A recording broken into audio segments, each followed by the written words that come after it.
जिंदगी की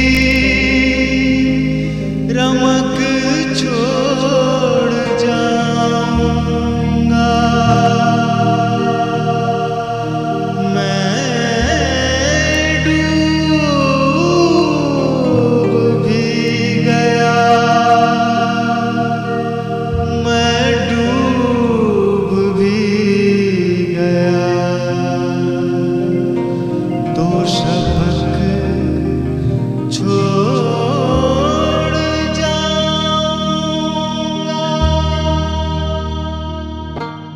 उर्दू ज़बान की इब्तिदा और इर्तिका की दिलचस्प कहानी है। हिंदुस्तान की सरजमीं जहां बैरूनी हमलावरों की मौजूदगी से बेचैन हो रही थी, वहीं एक नई ज़बान के अंकुर फूट रहे थे। अरबी, फारसी, तुर्किस्तानी, संस्कृत के अल्फाज से मिलकर एक नई ज़बान बन रही थी, उर्दू। यही वजह है कि उर्दू को किसी एक कौम या तबके से वाबस्ता नहीं किया जा सकता, और इसी खुसूसियत की बिना पर उर्दू को हर खास और आम की ज़बान कहा जा सकता है। भारत के हिंदुओं, कायस्तों, सिखों और जैनियों ने भी उर्दू को परवान चढ़ाने में बढ़ चढ़कर हिस्सा लिया। उर्दू को अपने खूने दिल से सींचने वालों में जिस गैर मुस्लिम शायर का नाम सरे फहरिस्त है, वो है चंद्रभान ब्राह्मण। उर्दू, फारसी, अरबी और संस्कृत के जबरदस्त आलिम और उर्दू के साहिब दीवान शायर। कहाँ मिलेगी ऐसी ज़बान जिसने मजहब, कौम और फिरके के फर्क को मिटाकर उर्दू की शक्ल में एक ऐसा पैराहन दिया जिसे सही मानों में सेकुलर कहा जा सकता है। उर्दू है जिसका नाम हम ही जानते हैं दाग, सारे जहां में धूम हमारी ज़बान की है।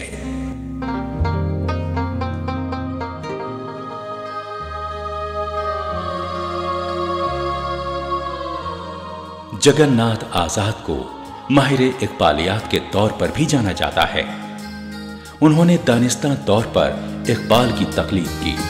चेहरे पे तबस्सुम की अदा खेल रही है, चेहरे पे तबस्सुम की अदा खेल रही है, या फूल की किरणों से जिया खेल रही है, या फूल की किरणों से जिया खेल रही है, चेहरे पे तबस्सुम की अदा खेल रही है, चेहरे पे तबस्सुम की अदा खेल रही है। जगन्नाथ आजाद की एक बड़ी खूबी यह है कि वो बड़ी से बड़ी बात को बेहद आसानी से कह जाते हैं। मुमकिन नहीं कि बज़्म तरब फिर सजा सकूं, मुमकिन नहीं कि बज़्म तरब फिर सजा सकूं। अब ये भी है बहुत के तुम्हें याद आ सकूं,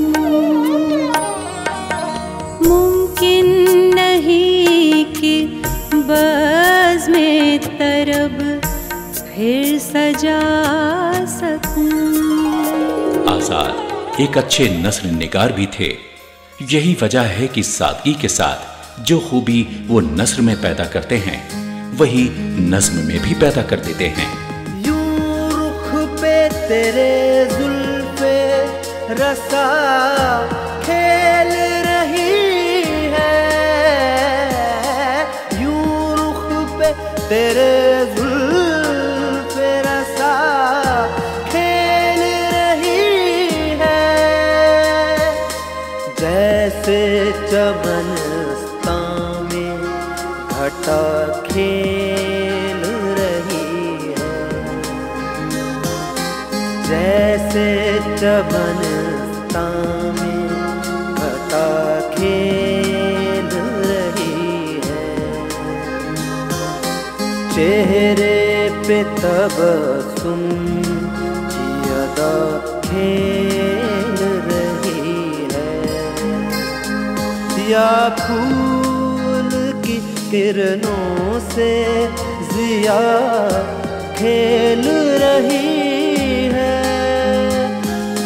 चेहरे पे तबस्सुम की अदा खेल रही है,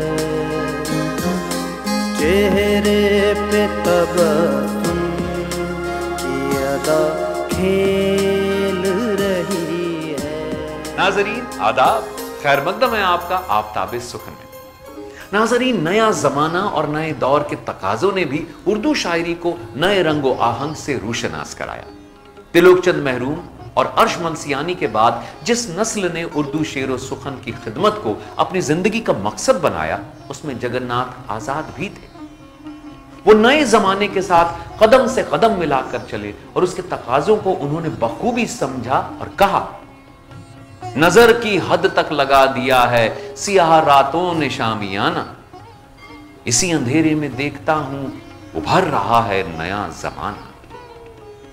तिलोकचंद महरूम के बेटे जगन्नाथ आजाद की अदबी खिदमत उर्दू अदब की तारीख का हिस्सा है और अदबी विरासत की पासदारी जगन्नाथ आजाद ने अपने वालिद से पाई।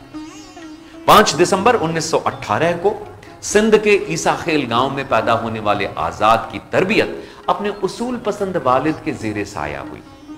अखलाक और किरदार की मजबूती उन्होंने अपने वालिद से पाई। जगन्नाथ आजाद निहायत शाइस्ता, मुहज्जब और मिलनसार शख्सियत थे। वो मजहब, कौम और इलाकाई तासुब से दूर थे, लेकिन जब 1947 के बंटवारे ने हिंदुस्तान के दिल को तकसीम कर दिया तो आजाद तड़प उठे और मजबूरन अपने पुश्तैनी घर, अपनी सरजमीन को छोड़ा और दिल्ली में आबाद होकर जिंदगी के बिखरे हुए शिराजे को एक बार फिर यकजा किया। जगन्नाथ आजाद का जहन इकबाल की शायरी से बेहद मुतासिर था, इसलिए उन्होंने अपनी शेरी तख्लीकात को इकबाल के रंग में ढाला। वो खुद को इकबाल का रूहानी शागिर्द समझते थे और अपनी इकबाल से निस्बत पर फख्र महसूस करते थे। आजाद को तमाम असनाफे सुखन पर कुदरत हासिल थी। उनकी लिखी गजलें, नज़में, कता, रुबाइयां उनके अफकार की गहराई और पाकीज़गी की अमीन है। उन्होंने उर्दू शायरी की रिवायात की पासदारी की। जदीद दौर के मसाइल उन्हें बेचैन करते थे, लेकिन वहीं उनकी शायराना तबीयत हुस्न व इश्क, गुलो बुलबुल, शाहिद व शबाब से छेड़छाड़ करने से भी बाज नहीं आती थी। अगर कहीं वो ये कहते थे, आसमां के औज से अफकार को वापस बुला, ये जमीन सब कुछ है नादा, आसमां कुछ भी नहीं, तो फिर कभी शायराना तबीयत यूं फरमाती थी, ये क्या तिलिस्म है कि तेरी जलवागाह से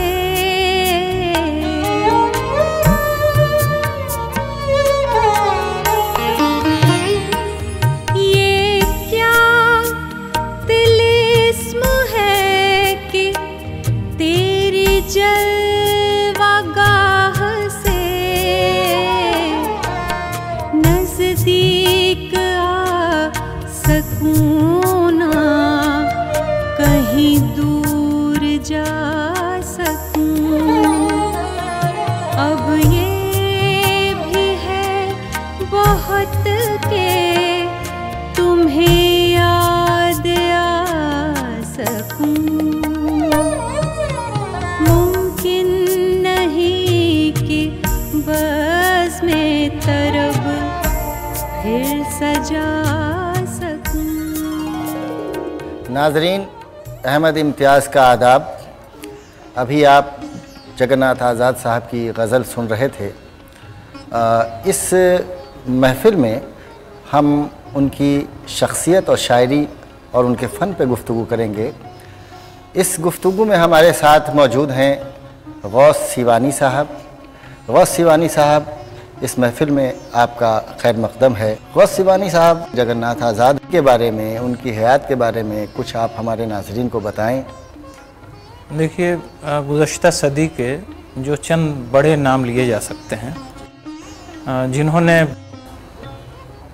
शायरी और नस्र निगारी दोनों मैदान में बड़ा काम अंजाम दिया, उनमें एक अहम तरीन नाम प्रोफेसर जगन्नाथ आज़ाद का यकीनन होगा। प्रोफेसर जगन्नाथ आज़ाद ईसा खेल नामी एक गांव में इनकी विलादत हुई, जो ज़िला मियांवाली सिंध में वाक़ था। और इनके वालिद ख़ुद एक अपने दौर के बहुत नामी शायर थे, तिलोक चंद महरूम जी। अपने वालिद के ज़ेर साया इनकी परवरिश हुई और इनके वालिद ख़ुद एक बहुत ही नेक सीरत इंसान थे, बा अखलाक, बा मुरव्वत इंसान थे, बा किरदार इंसान थे, और उनके ज़ेर साया इनकी तालीम व तरबियत हुई। तो ये भी इंतहाई बा अखलाक शख्स बने। गौस साहब, अल्लामा इकबाल से बड़ी रग़बत है, ज़ाहिर है कि ये माहिर इकबालियात हैं। इकबाल ने भी इस्लामी तालीमात को अपनी शायरी में पेश किया है। क्या उसका असर है इनके यहाँ, जिसकी वजह से इन्होंने भी हम्द, नात और मनक़बत कहे हैं? उर्दू ज़बान और उर्दू शायरी की एक बहुत खूबसूरत रिवायत मुश्तरका तहज़ीब की रही है। चूँकि उर्दू की इब्तिदा ही हुई ऐसे माहौल में जहाँ मुख्तलिफ़ कौमों का इश्तिराक अमल हो रहा था, मुख्तलिफ़ कौमों का आमेज़ा मिल रहा था। तो मुख्तलिफ़ कौमों के मिलने से उर्दू ज़बान की शुरुआत हुई और फिर उसके साथ उर्दू शायरी की भी इब्तिदा हुई। तो जहाँ मुसलमानों ने हिंदू असातीरी रिवायात पे नज़में कहीं और उन्हें अपनी शायरी का हिस्सा बनाया, उसी तरह से हिंदुओं ने भी मुस्लिम रिवायात और तसव्वुफ़ को अपनी शायरी में जगह दी। तो बिल्कुल ऐसा ही मामला इनके यहाँ भी मिलता है। और ये इस्लाम से वाकिफ़ थे, हिंदू रिवायात से भी वाकिफ़ थे। जिस तरह से इकबाल ने राम पे नज़म कही और भी हिंदू शख्सियात पे उन्होंने नज़में कही हैं, बिल्कुल उसी अंदाज़ में इन्होंने भी रसूल पाक सल्लल्लाहु अलैहि वसल्लम की नात इन्होंने कही है। हज़रत निज़ामुद्दीन औलिया की मनक़बत इन्होंने कही है और हज़रत ख्वाजा बाक़ी बिल्लाह की मनक़बत इन्होंने कही है, और मुख्तलिफ़ इस्लामी शख्सियात पे भी इनकी नज़में मौजूद हैं। जगन्नाथ आज़ाद ने एक पूरी नज़म कही है भारत के मुसलमान। तो आज़ादी के बाद जो हालात थे और उन्होंने मुसलमानों के अंदर एहसास महरूमी देखी या नाउमीदी देखी, तो उन्हें हौसला देने के लिए उन्होंने भारत के मुसलमान के उन्वान से एक नज़म कही थी। तो इस तरह से ज़ाहिर है कि उनकी शायरी में भी वही बातें थी जो उनसे पहले के शोरा के यहाँ थी, यानी कौमी यकजहती और सेकुलरिज़म और भाईचारा और इश्तराक तहज़ीब, ये तमाम बातें इस तरह की। उनके यहाँ कुछ इनकलाबी किस्म की भी शायरी है, जिस तरह से आज़ादी के लिए जोश के यहाँ ये चीज़ें मिलती हैं, उन्हें शायर शबाब और शायर इनकलाब कहा जाता है। तो इनके यहाँ कुछ इस तरह की चीज़ें हैं? इनके यहाँ भी इस तरह की चीज़ें हैं, लेकिन ख़ास बात यह है कि जिन्होंने आज़ादी से पहले जिन्होंने शायरी की है, तो उस ज़माने में जबकि आज़ादी की तहरीक चल रही थी, तो लोग बहुत ही जोश और वलवले के साथ इस तरह की नज़में कहते थे, देशभक्ति नज़में कहते थे और मुल्क को आज़ादी दिलाने की बात करते थे। लेकिन जगन्नाथ आज़ाद की ख़ुसूसियत ये रही कि इन्होंने शायरी की इब्तिदा 1947 के बाद की, जब ये वहाँ से पाकिस्तान से यहाँ आए, हिंदुस्तान आए, मुल्क का बंटवारा हुआ। तो उसके बाद फिर इनके जहन के जैसे खुश्क सूते बिल्कुल बहने लगे और इनके अंदर फ़िक्र फ़न की जौलानी आने लगी, और फिर इन्होंने जो शायरी की है तो गज़ब की शायरी की, और इनकी शायरी की इब्तिदा भी एक तरह से उसके बाद होती है। तेरी हंसी फिज़ा में मेरे नए वतन,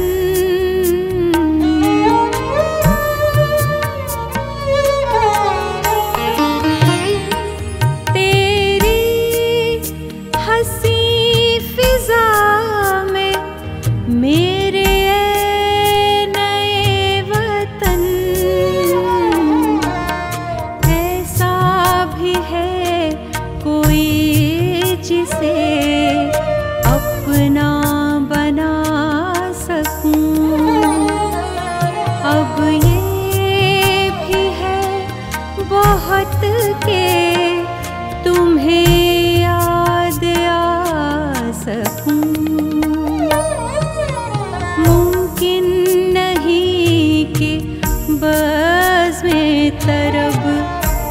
फिर सजा सकूं,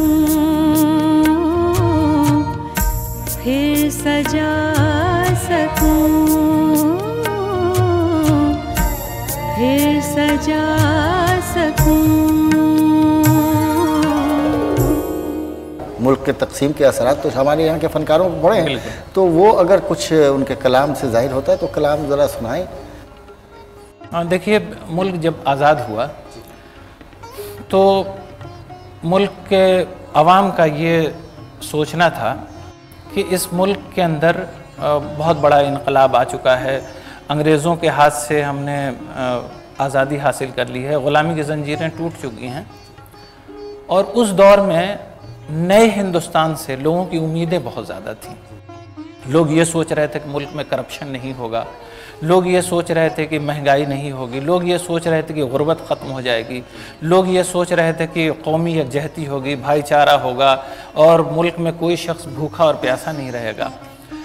ऐसे माहौल में चूँकि उनकी उम्मीदें थीं तो इस ताल्लुक़ से लोगों ने शायरी की उस माहौल में, और जगन्नाथ आज़ाद ने भी इसी पस मंज़र में शायरी की इब्तिदा की। हालांकि वो बहुत आगे नहीं जा पाए जब उम्मीदें टूटी तो उन्होंने इब्तिदा की।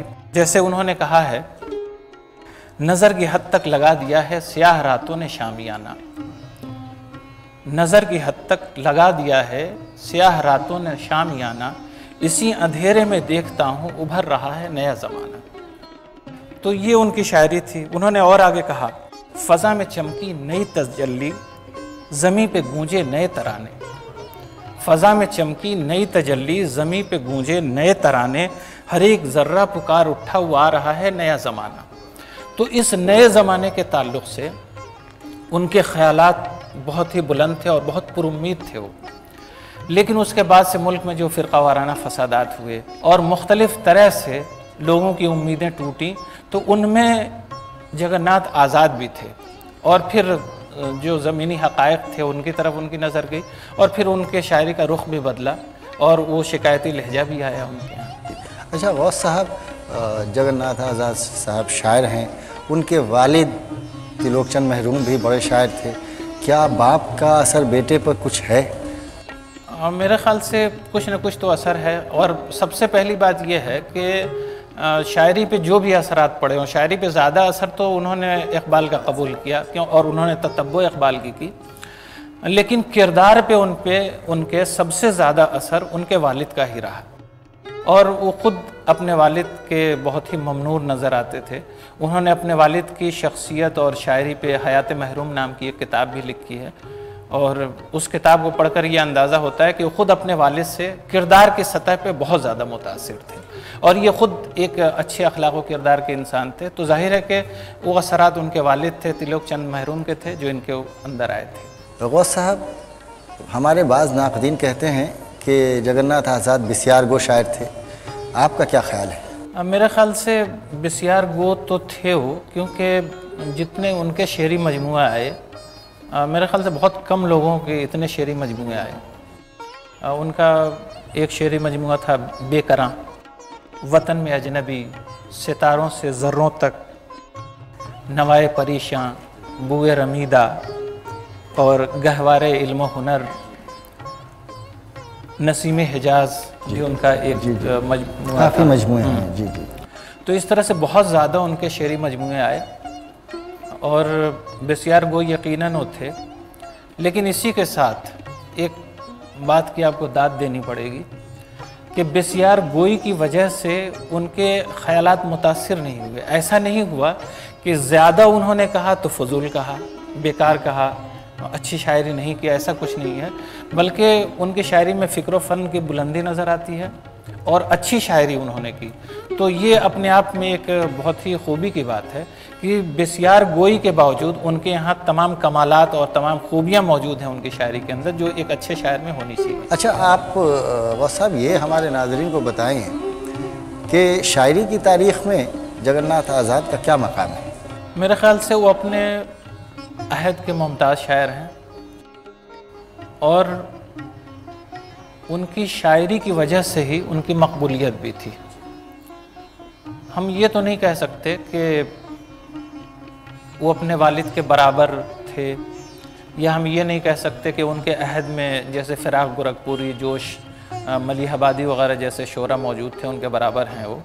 लेकिन चूँकि हर फूल की अपनी खुशबू होती है, हर फूल का अपना रंग होता है, तो इस एतबार से अगर देखा जाए तो उनकी शायरी का अपना अलग लुत्फ़ है, अपनी अलग खुशबू है, अपना अलग रंग है, यानी उनकी अपनी इनफरादियत है। तो वो गज़लों में मुनफरिद हैं या नज़्म निगारी में मुमताज़ हैं? मेरे ख़्याल से दोनों जगह वो मुमताज़ हैसियत रखते हैं, क्योंकि उन्होंने जितनी नज़में कहीं उसी मकदार में उन्होंने गज़लें भी कही हैं।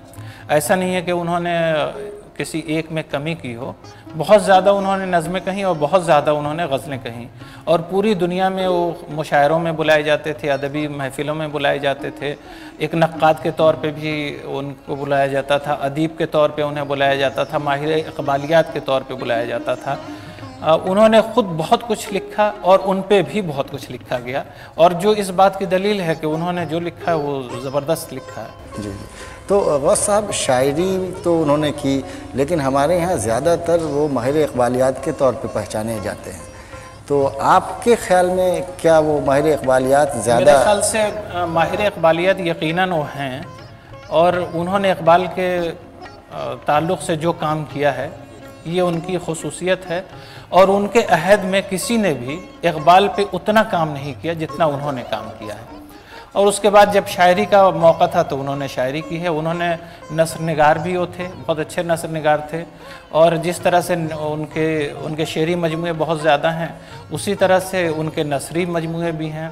और उस अहद के आप पर्चों को अगर निकाल करके देखें तो शायद ही कोई अदबी पर्चा होगा जिसमें उनके मज़ामीन ना दिखते हों। उनके मज़ामीन नज़र आते थे, इक़बाल ही नहीं दूसरे मौज़ूआत पे भी, अदबी मौज़ूआत पे उनके मज़ामीन नज़र आते थे। गौस साहब, इस प्रोग्राम में आप तशरीफ़ लाए, आपका बहुत बहुत शुक्रिया। आपने जगन्नाथ आज़ाद की शख्सियत, उसकी शायरी के हवाले से बातें की और हमारे नाजरीन तक ये बात पहुँचाई। एक बार मैं आपका फिर शुक्रगुजार हूँ। सरतापा कदम में एक अदा खेल रही है, सरतापा कदम एक अदा खेल रही है, या फूल की टहनी से हवा खेल रही है, या फूल की टहनी से हवा खेल रही है,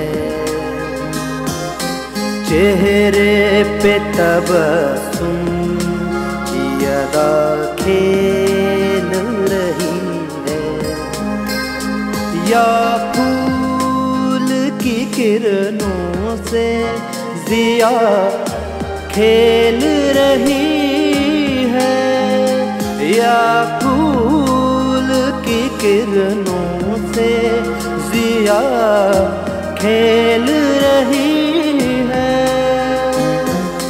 चेहरे पे तबस्सुम की अदा खेल